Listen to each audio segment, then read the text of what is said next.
Proposition 6 is about forced labor.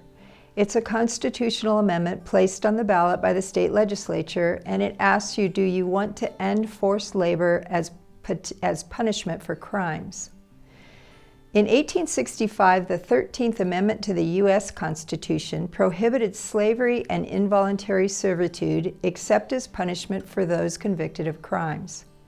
Currently, 7 other states, Oregon, Tennessee, Vermont, Nebraska, Utah, Alabama, and Colorado, have removed involuntary servitude as punishment for crimes from their state constitutions.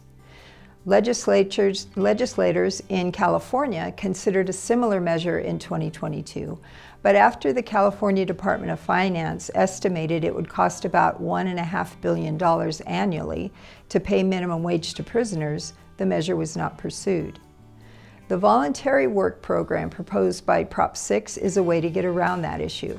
Of about 90,000 inmates in the state's prison system today, about 40,000 of them are employed, and they complete a variety of tasks such as construction, yard work, cooking, cleaning, and firefighting.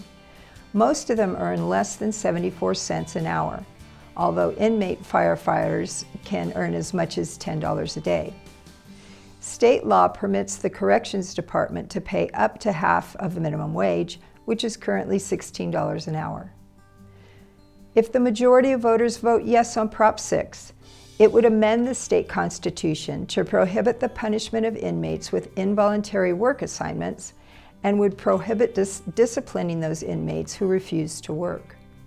Prop 6 would allow prisons to set up volunteer work assignment programs and to take time off sentences in the form of credits. It would also let county or city ordinances determine a pay scale for inmates in local jails.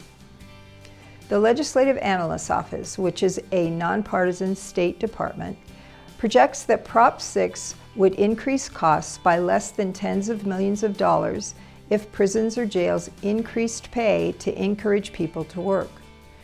Costs would decrease by the same amount if time credits were issued because people would serve less time. These are not the opinion of the League of Women Voters but the people who support Prop 6 say that involuntary servitude is an extension of slavery, and prisoners are often retaliated against for turning down assignments that can be dangerous. And they say that Prop 6 allows inmates to work voluntarily. Again, while not necessarily the opinions of the League, people who oppose Prop 6 say the current work system promotes order in facilities, aiming at rehabilitating inmates, and allowing inmates to turn down assignments could make it more difficult to manage prisons. As of August 24th, the total contributions for Prop 6 were $91.6 thousand. $45,000 was from the ACLU, the American Civil Liberties Union. $25,000 was from Communities United for Restorative Youth Justice. $12,500 was from Legal Service for Prisoners with Children, and $6,500 was from the Anti-Recidivism Coalition. As of August 24th, there had been no contributions against Prop 6.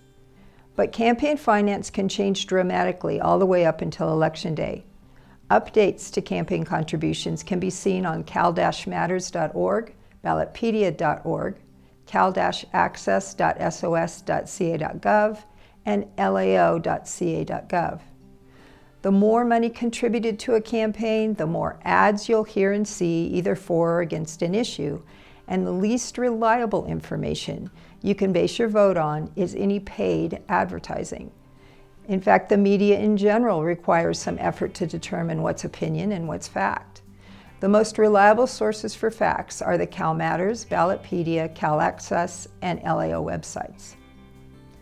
So, a yes on Prop 6 means you want the state constitution to be amended to prohibit forced labor as punishment for crimes, including disciplining incarcerated people for refusing to work.